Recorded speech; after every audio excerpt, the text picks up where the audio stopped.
Last night, 10 Republican senators walked away from a meeting with President Biden without reaching an agreement on coronavirus relief.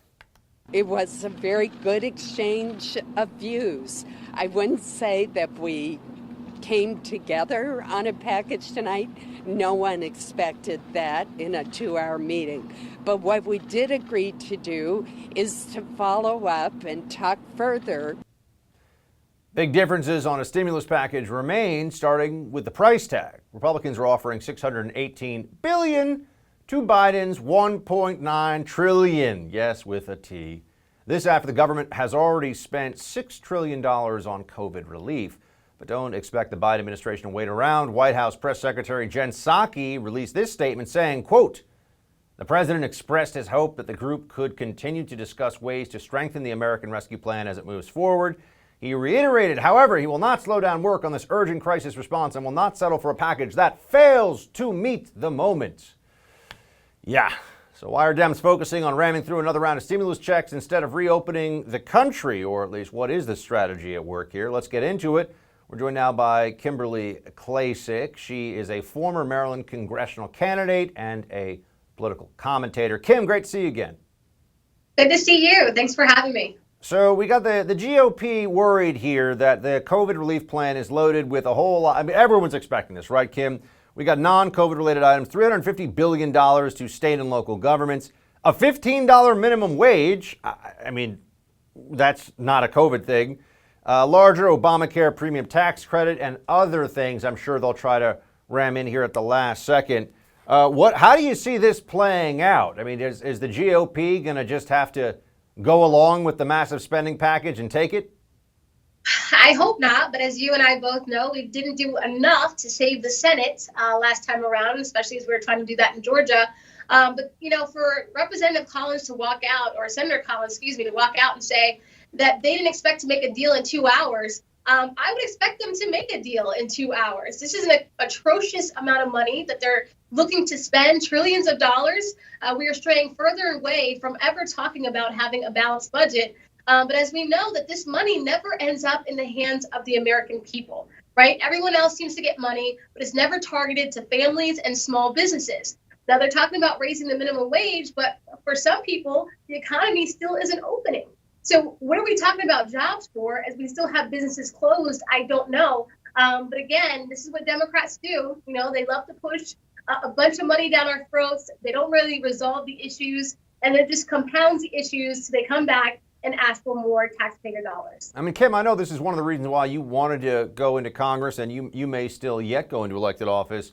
But when you look around, it just seems like the elected officials who have the majority now, these Democrats, they just don't have any sense of urgency. I mean, people's businesses are going under. People are running up debts they're worried they'll never be able to pay. There's a lot of economic pain out there. And there's just, it seems to me like a lot of dithering going on from people who want to make sure they can fit all their pet issues into this massive spending package. And we're not even dealing really with the fact that, as you point out, I mean, the spending is, we're going to be at $30 trillion of debt here before anybody can blink an eyelash. And that's kind of terrifying for those of us that think that fiat currency has a history that doesn't go well. Yeah, you know, it's a shame. And, you know, the thing about this that really bothers me, Buck, is the fact that the people making the decision, they've never missed a paycheck, right? So for the past year, they have been getting paid by taxpayer dollars. And a lot of us out here are hurting. You know, just in Baltimore City, we had restaurants come together and support each other, doing a GoFundMe, helping each other keep their doors open as we went through a lockdown that seemed to last forever and much longer than many counties surrounding Baltimore City. So I don't know why they're making these decisions. Unfortunately, I don't have a lot of hope that we'll be talking about a balanced budget soon. But Joe Biden, like you said, they're not moving with any sense of urgency. It's almost as if they have no idea how much people are suffering. And then for him to turn around and revoke the permits on the Keystone Pipeline, you know, nixing 11,000 jobs, is just hurtful, and I can't believe that we're doing this right now. I mean, Kim, you tweeted out earlier today, if you're working on the Keystone Pipeline, can you just find another job? Okay. If you're a teacher afraid to teach in person because of COVID, you too can just find another job, pointing out that Some jobs are not important at all to Democrats. They're totally disposable for political reasons. And other jobs for political reasons are protected even when people are unwilling to do them, as we see, particularly in the case of Chicago with the teachers' unions. But what do you make of the Biden administration really moving on these left-wing, particularly in the environment, but a whole range of issues, these left-wing agenda items, even at the expense of American jobs, as we see with Keystone XL? Yeah, no, it's craziness right now. And I asked even on Twitter last night, how many people that support the Paris Agreement actually read it, right? It's only 26 pages long. It's not that big. But what it really is just a promissory note. And it's weird because we're spending all this money, yet America already meets the standards, right? We're not the ones doing all the polluting, yet we're going to pay into this. And then on top of it, we're trusting people that have stolen from us for decades, that have missiles pointed our way, that we shouldn't trust at all, right, if they meddle in our elections. But we're trusting that they will pollute less. It makes absolutely no sense. And yes, schools should be open. My daughter goes to private school. She's been in school since Labor Day. Everyone at their school has been fine. It's just a matter of the teachers union wanting to do their jobs. As we saw, Mayor Lori Lightfoot in Chicago said she spent $100 million to make sure that schools could open safely in Chicago, and they're still giving her pushback. Kim, let me jump in there because you mentioned Mayor Lightfoot. We actually have her talking about this exact issue.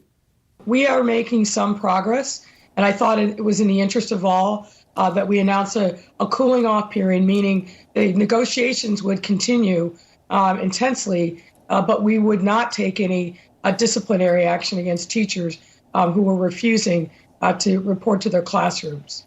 This is a very difficult situation, and we're in it still because of the incompetence of the previous administration. Nope. Not going to accept the "it's Trump's fault" nonsense when it comes to teachers' unions in Chicago going on what's effectively an illegal strike now by refusing to go into the office, violating their own collective bargaining agreement in the process. And now we're going to try to blame Trump. But as you pointed out, private schools are open in places. Your own child is in private school, and it's fine. Even Dr. Fauci says that schools should be reopened as soon as possible. So what are the teachers' unions doing?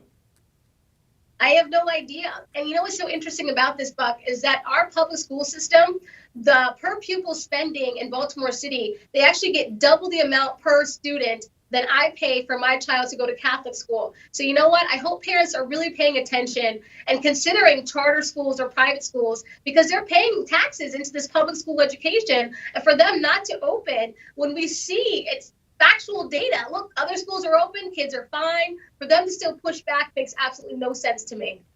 Kim, great to see you. Thanks for joining. Thank you so much.